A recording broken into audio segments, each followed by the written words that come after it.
Salim ka, boy. Hoy, upo ba yan? Sige, mic na, guys. Thank you, thank you. Kuya, kuya. Sandali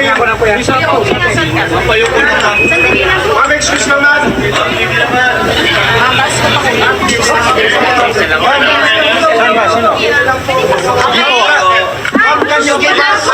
Status lang po, sandali, magbigay lang po kami ng status update.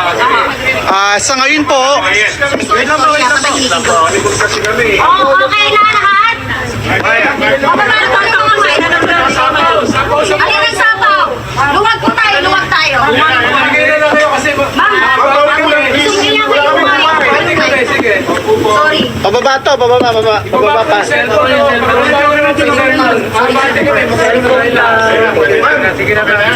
Ayan, start. Sige po, alam ko po matagal tayo naghihintay, pasensya na po. Pero sa ngayon po, ang status ay hinihintay natin ang ating Secretary General para po i-receive yung impeachment complaint ng ating po mga private complainants, mga citizens at civil society leaders na narito ngayon. Para po ipakilala yung mga complainants, sinatawagan ko po si Senator Laila de Lima. Okay. Ito pong complaint for impeachment ay pinirmahan ng 17 complainants. Ang mga galing sa civil society organizations, galing din sa religious sector, galing din sa ibang grupo.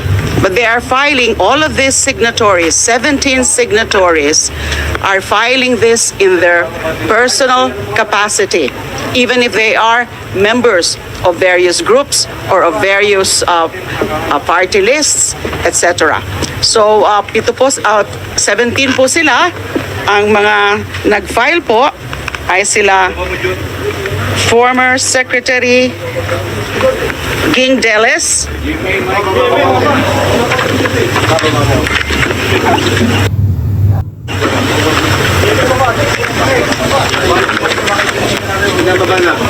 former Secretary King Deles, Father Flaviano Villanueva, SVD, Gary Alejano of the Magdalo, and Alice Murphy as the Urban Board Group,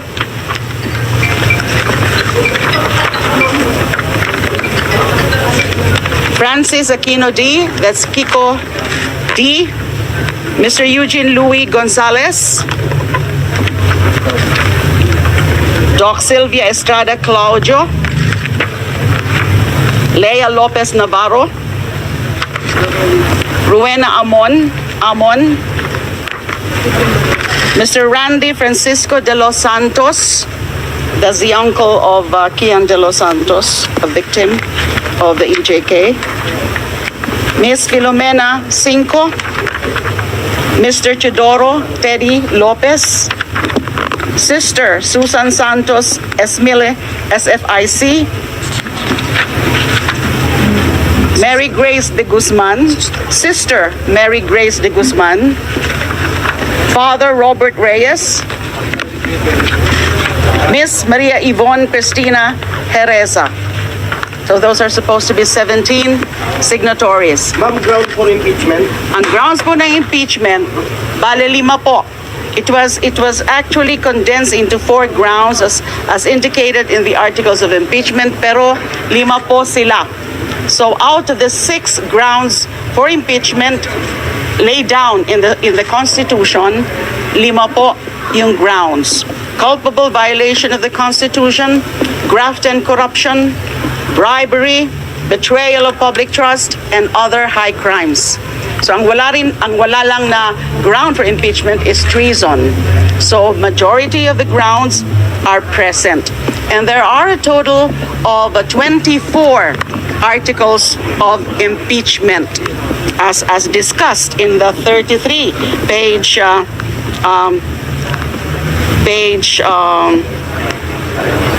complaint. So, among the articles po are the misuse, the failure to account, the intel and confidential funds of both the Office of the Vice President and also of the Department of Education. Nandyan din po yung grounds like yung kanyang mga threats, yung kanyang mga rants during the press con in October 18 and the second one in November 2024. Because these are very unbecoming and these are actually betrayal of public trust because these are also high crimes, yung kanyang mga threats doon sa latest na mga rant niya o kanyang mga meltdown. Meron din as an article about her involvement also in the extrajudicial killings during her term as mayor of Davao City. There are other grounds. Let me just so that I can be very sure of this. How do you?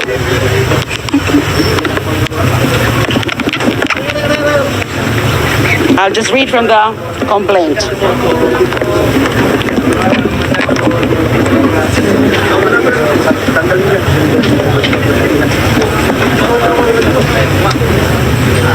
But ma'am, you're also included po sa complainant. Complainant din po kayo, ma'am. No, I did not sign as a complainant. I'm supporting this move, and at the same time, I was designated by the group as a spokesperson. But there are actually two signatories who are part of the ML, or Mamamayang Liberal, in the same manner that there is a signatory part of Magdalo and a signatory part of Akbayan. And the endorser is Congressman Percy of Akbayan. Based on your information, where is the Secretary General? O for sure ba, i-receive ngayon ng Office of the Secretary General yung impeachment complaint? Opo, yun po ang ano namin. Pinapahintay nga po kami. Kasi I think he's attending to another official duty of his. So his staff told us to just wait for him. So this will definitely be filed today. And then, you know, that another article is the respondent left DepEd with nearly 7 billion pesos in unliquidated cash advances. Isa po yun sa mga articles. And then there's the rigged bidding of laptops and other electronic devices during respondents' time as DepEd secretary. And then they were also respondent and members of her family engaged also in bribery and or in the unexplained receipt of hundreds of millions of funds from known drug personalities. And then we also cited, the complainants also cited as among the articles of impeachment, the respondents' acts of coddling, defending, and otherwise acting as an enabler of Pastor Apollo Kibuloy. So we will be filing this, and it's good that the section is here already. How do you feel lang? Kasi si President Bongbong Marcos already sent a message. Alam nyo, may isang tanong. Wait lang, how do you feel po na, the President has already spoken and he said to the congressman, the House leaders na huwag na natin pagkukunan ng pansin impeachment? How do you feel po? Paano ito usad? Under the Constitution, a citizen can actually file an impeachment with a member of the House of Representatives as an endorser. So, so hindi namin tinitingnan yung mga ganyan because ayaw nga namin yan na maging, ma-perceive kami as favoring any of the political protagonists now. Diba? Talagang decision po ito ng mga individual na mga nag-file coming from various groups. Ayaw namin kumumpas o sumama sa kung ano man na mga moves nila, yung mga nasa gobyerno ngayon, including the president. We cannot be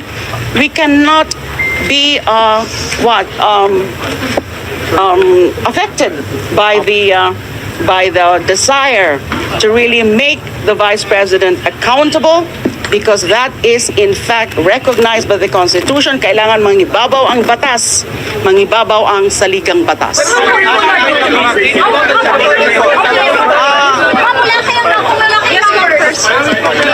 Ang akbayan po ay puso nitong impeachment complaint. Sa kabila po ng mga balita noong nakaraang linggo na may mga sinabi ang Malacanang at ilang political leaders na huwag daw pong ituloy. Linawin po natin ang loyalty po ng mga kasama natin na mga civil society leaders ay sa taong bayan. Hindi po madidiktahan ang mga progresibong puwersa na gustong i-hold accountable si Vice President Sara Duterte. How hopeful are you, sir? Kasi hindi mo super majority pa rin yung ano. Sa araw na ito, we are here in the House of Representatives bravely supporting the petition of citizens kasi naniniwala tayo na ito ay responsibilidad ng ating pong institusyon. They have to give this complaint a fair chance and a fair day in court. Mahalaga po itong impeachment complaint na ito para simulan na yung totoo na step process towards holding the Vice President accountable. Simple lang naman po ang kailangan natin tandaan. Kung hindi ngayon, kailan pa? May oras pa po ba? Magkakampanya na rin, sir. Naniniwala po tayo kapag gusto, may paraan. At yung paraan po na yon ay paraan para panagutin ang mga nangaabuso sa kapangyarihan at ninanakawan ng taong bayan. But if the Congress would fail to activate this year, are you willing to file it next by the Magsisimula na po kasi yung pag-activate ng process sa pag-file natin ngayon. No? And Congress will have to go through the process of referring it to the responsible committee, the Committee on Justice. As to the timeline, we leave it to the leadership of Congress. Pero kalakip nito yung reminder that we are duty-bound in this House of Representatives to give this complaint a fair day in court. But sir, it's a numbers game pa rin. Yung mga endorser. Numbers game pa rin kasi siya. Ano yung numbers niyo? May numero ba kayo, sir? Naniniwala tayo na matindi yung merits ng ating impeachment complaint. At naniniwala din tayo dito sa mga kasama natin sa Kongreso, pag nakita nila na malakas itong ating complaint, malakas itong kasong ito, they will support it. I leave it at that muna po. Ano?